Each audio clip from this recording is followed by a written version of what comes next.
हमारी सोसाइटी में एक अच्छा मैसेज भी है। तो सबसे पहले बताइए कि कैसा रहा एक्सपीरियंस विथ डबल एक्सेल के साथ? सोनाक्षी सिन्हा, हुमा है एंड आपके दोस्त ज़हीर इकबाल। ज़हीर इकबाल भी हैं, आप लोगों ने साथ में भी काम जी किया है, साथ में मैंने सुना है कि असिस्टेंट जी। में भी आप लोग एक साथ, वो सारी बातें करेंगे। लेकिन सबसे पहले कि डबल एक्सेल का ट्रेलर लोगों को बहुत ही अप्रिसिएशन मिल रहा है, तो आप बताइए आप कैसे देखते हैं as a captain of ship? देखिए, ये तो खुशी की बात होती है जब आपका कोई किया हुआ काम लोगों को पसंद आता है। मतलब हमेशा बॉक्स ऑफिस नंबर से पहले हमेशा मेरे को लगता है कि लोगों को कितना पसंद आया ये जानना बहुत ज़रूरी होता है। और मतलब बाय गॉड्स ग्रेस हमें वो कमेंट्स मिले हैं, इतने अच्छे कमेंट्स मिले हैं। ऑडियो आपको डिस्टर्ब कर रहा है क्या हाँ, कोई? वो अच्छी है फ्रेश। हाँ। हाँ जी, तो अच्छे हाँ कमेंट्स मिले हैं। जी। अच्छे कमेंट्स मिलते हैं। जब अच्छे कमेंट्स मिलते हैं आपको तो आपको पता चलता है आपका काम लोगों को पसंद आया है। मतलब थैंकफुली हमारा ये इंटरैक्टिव मीडियम है जहाँ आपको एक ट्रेलर डालते से ही 2 मिनट में पता चलता है कि आपको लोगों को पसंद आ रहा है या नहीं पसंद आ रहा है। और ट्रेलर कहीं ना कहीं डिसाइड करता है लोग फिल्म देखने आएंगे या नहीं आएंगे। तो जितना प्यार ट्रेलर को मिला है मुझे लगता है उतना ही फिल्म को मिलेगा, क्योंकि फिल्म में ट्रेलर से कई गुना ज़्यादा कुछ है जो लोगों को काफ़ी कनेक्ट करेगा, मज़ा आएगा, एंटरटेन होंगे और कुछ ना कुछ बात घर ले जाएंगे ज़रूर। एंड जो दूसरी बात सबसे अच्छी है कि गाना जो आया है जी। वो बहुत ही इंटरेस्टिंग हाँ फन है, हाँ। एंड उसमें कुछ साउथ मिक्सअप है। Correct correct. ये जो आपने किया, आई थिंक ये फर्स्ट टाइम ऐसा कुछ हाँ इसमें चेंजेस हाँ। लग रहा है। आई थिंक ये अब ट्रेंड सेट हो सकता है। अ, तो बताइए ये गाने को कैसे देखते हैं आप? सी ये गाना कोई ज़बरदस्ती में नहीं रख किया गया कि ये ट्रेंड सेट करना है या उसे ऐसा बनाना है, क्योंकि स्क्रिप्ट में ऑलरेडी जब स्क्रिप्टिंग स्टेज पे भी फिल्म थी तो भी एक साउथ के कैरेक्टर फिल्म में रही है, बिल्कुल। तमिल के। तो तमिल कैरेक्टर होने की वजह से हमारी कास्टिंग भी काफ़ी ऑर्गेनिक है। महत को लाए हम लोग, महत बीइंग ऑर्गेनिक तमिल बॉय जो 20 फिल्में वहाँ कर चुके हैं और यहाँ आए और उन्होंने वही किरदार को बखूबी निभाया। तो गाना हम लोग का महत के पॉइंट ऑफ व्यू से रहा। तो गाना जब चालू होता है तो डेफिनेटली हमारे को स्टार्ट चाहिए था कि वो स्टार्ट तमिल में हो और धीरे धीरे हिंदी में जाए। तो उस तरह से वो गाना जब बना तो बहुत पसंद आया लोगों को कि एक वाइब है जहाँ पे सब लोग सेलिब्रेट कर रहे हैं अपनी विक्ट्री, और जिसमें लैंग्वेज नहीं देखते हैं कि किस तरह से बोला गया है क्या है। लैंग्वेज तो हम सबको पता है एक बैरियर ही है। Correct, barrier. तो वो अपनी लैंग्वेज में भी अगर फन की बात करें तो हमें मज़ा तो आ रहा है। बिल्कुल। तो लैंग्वेज फिर वहाँ पे आप लैंग्वेज को काउंट ही नहीं करते। तो बट लेकिन जितना भी वो Tamil portion plus Hindi portion मिलजुल के एक गाना बना, बहुत अच्छा बना और सबको मज़ा आया। शूट करते वक्त बहुत मज़ा आया, कोरियोग्राफी करते वक्त मज़ा आया। तो काफ़ी फन सॉन्ग रहा, सेलिब्रेशन सॉन्ग रहा। आई एम श्योर लोगों को कनेक्ट होगा और कहीं ना कहीं ये गाना एक डांस नंबर बन के रहेगा। डांस नंबर बना ऐसे क्लब में चलेगा, कहीं ना कहीं बजता रहेगा जहाँ भी डांस की बात आती है। बिल्कुल। सो बहुत ही अप्रिसिएशन मिल रहा है, तो आप मानते हैं कि ये जो फर्स्ट स्टेज है वो क्रॉस कर लिया है एंड डेफिनेटली। बहुत ही लोगों को पसंद आ रहा है, चाहे मैं गाने की बात करूँ चाहे मैं ट्रेलर की बात करूँ। डेफिनेटली। मतलब वो फर्स्ट स्टेज एक्सेप्टेंस होता है। मेरे को लगता है लोगों ने एक्सेप्ट तो कर लिया इस दुनिया को, इस कहानी को, इस बातों को, इस गाने को। मतलब जो भी कहा जाए एक करेक्ट। एक्सेप्ट तो एक्सेप्टेंस मिला है लोगों की तरफ से। अभी कहीं ना कहीं ये है कि हम कितना एक्साइट करते हैं उन्हें आगे के लिए, ताकि वो थिएटर्स आए और ये फिल्म देखें। तो ट्रेलर तो डेफिनेटली बहुत पॉजिटिव रिस्पॉन्स है। मुझे काफ़ी कॉल्स आते रहते हैं, बातें होती हैं, मैसेजेस आते हैं, इंडस्ट्री के लोगों से आते हैं। तो काफ़ी अच्छा लगता है कि सबने ट्रेलर देखा और सबको अच्छा लगा और अप्रिशिएट किया लोगों ने। बिल्कुल। तो अच्छा फीलिंग है। आई एम श्योर आगे के गाने भी बहुत अच्छे हैं जो आने वाले हैं। ओह, हाँ तो तकरीबन और कितने गाने आने वाले हैं? और 2 गाने आएंगे। और 2 गाने आएंगे जो बहुत, दोनों भी गाने अपने अपने जोन के बहुत प्यारे गाने हैं। ओह। सो कास्ट की अगर मैं बात करूँ, हुमा है एंड सोनाक्षी है, तो सबसे पहले आपके दिमाग में स्क्रिप्ट के दौरान ही ये आ गया था, ये कैसे कास्ट की कैसे आपने किया ये कि? फिल्म की एक अपनी आप में एक कहानी है बिल्कुल। जो कास्टिंग को लेकर। तो ये फिल्म का थॉट कास्ट होते हुए आया है पहले। ओह। तो हुमा सोनाक्षी साथ में कहीं थे और मुदस्सर भाई भी थे वहीं पे, और ये लोग डिनर कर रहे थे। तो तभी तभी इन्होंने देखा कि हुमा और सोना किस तरह से आपस में एक अच्छा बॉन्डिंग है, उनका फ्रेंडशिप है, और किस तरह उन लोग ने सफरिंग रही है उनकी अबाउट वेट एंड एवरीथिंग, खाने को लेकर ये वो कुछ हेजिडेंट होते हैं, कई बार नहीं होते हैं, सोच होती है क्या होती है। तो उस थॉट के ऊपर आया कि वो कितना ब्यूटीफुली अपने आप को एंजॉय करते हैं ये दोनों। क्यों ना इस कहानी को सेलिब्रेट किया जाए, इस कहानी को बताया जाए। बिल्कुल। और तभी उनको ये थॉट आया और उन्होंने बोला कि मेरे पास 2 प्लस साइज लड़कियों की कहानी है जो अपने सपनों को पाना चाहती हैं, पूरा करना चाहती हैं, बट उनका वेट कहीं ना कहीं एक ऑब्स्ट्रक्शन है, एक रुकावट है। करेक्ट। तो ये कहानी कहना मतलब लिखना चाहते हैं। तो उन्होंने हुमा और सोनाक्षी से पूछा और दोनों का जवाब आया। देवर वेरी एक्साइटेड कि मतलब हमसे बेहतर इसे कौन निभाएगा जो ये चीज़ से गुजर चुके हैं, इस बात से गुजर चुके हैं। तो तभी इन्होंने कहानी लिखना चालू किया। तो पहले ये फिल्म में कास्ट हुए, कास्ट के ऊपर कैरेक्टर्स आए, कैरेक्टर से कहानी बनी और कहानी से फिर बाद में स्क्रीन प्ले आया और फिर बाद में कहानी के बाद ही मुझे बताया गया कि ऑफ़र किया गया कि ऐसी एक फिल्म है, करना चाहोगे आप, मतलब सिंस आप इशू बेस्ड टॉपिक्स को एंटरटेनमेंट वे में बता देते हो तो आप करना चाहोगे। मतलब बिल्कुल करना चाहूँगा। जब कहानी सुनी तो मुझे बहुत अच्छी लगी कहानी।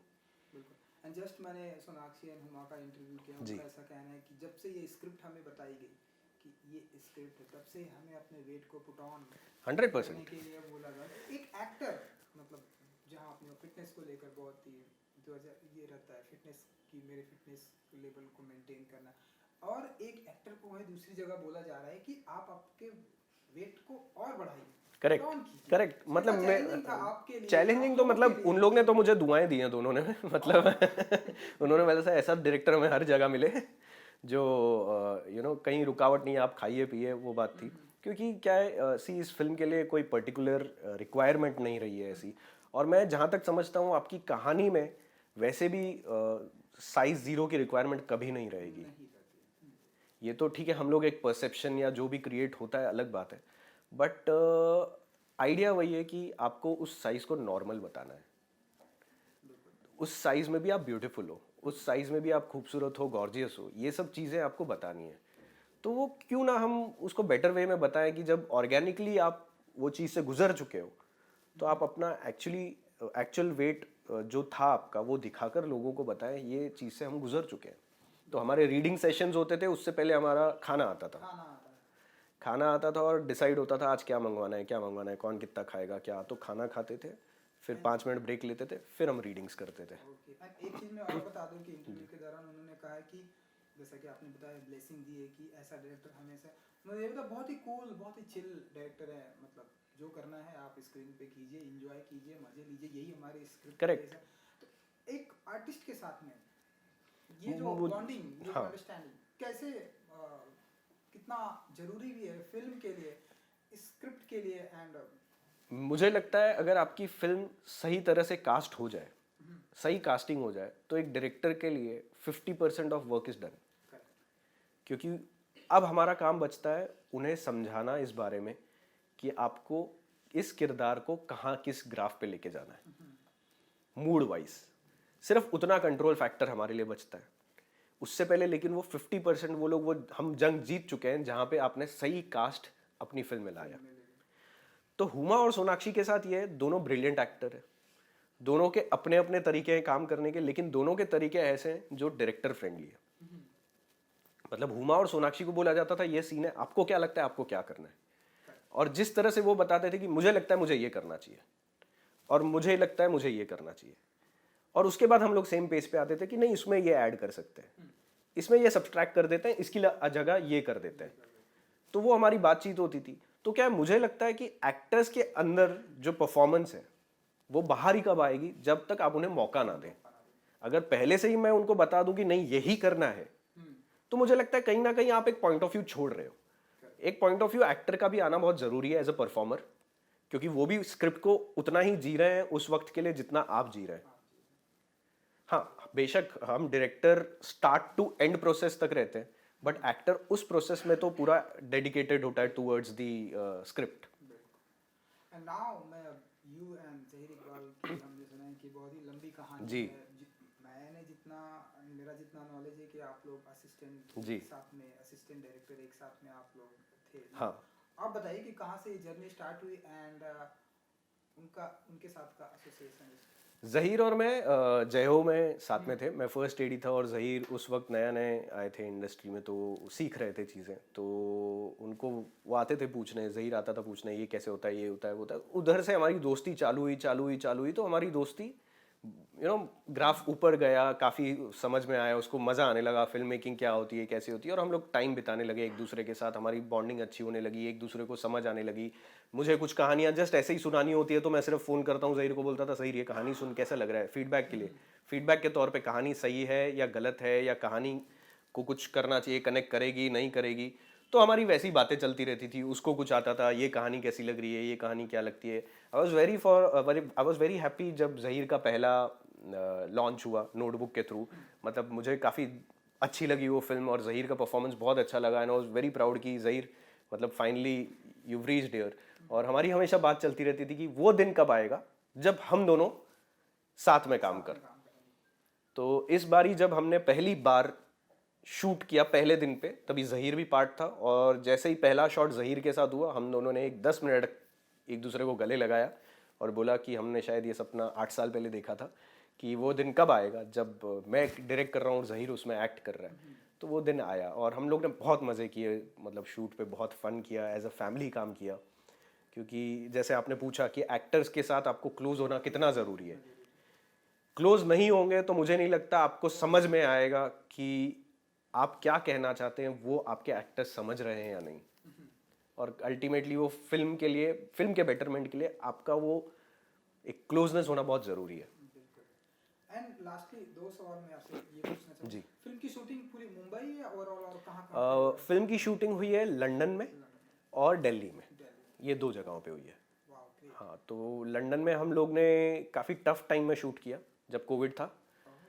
कोविड मतलब चल रहा था, जा रहा था समझ लीजिए, और बट फिर भी कोविड की वो रेस्ट्रिक्शंस थे, क्वारंटीन थे, ये सब थे, बट उस वक्त में हमने अच्छे से पुल ऑफ किया।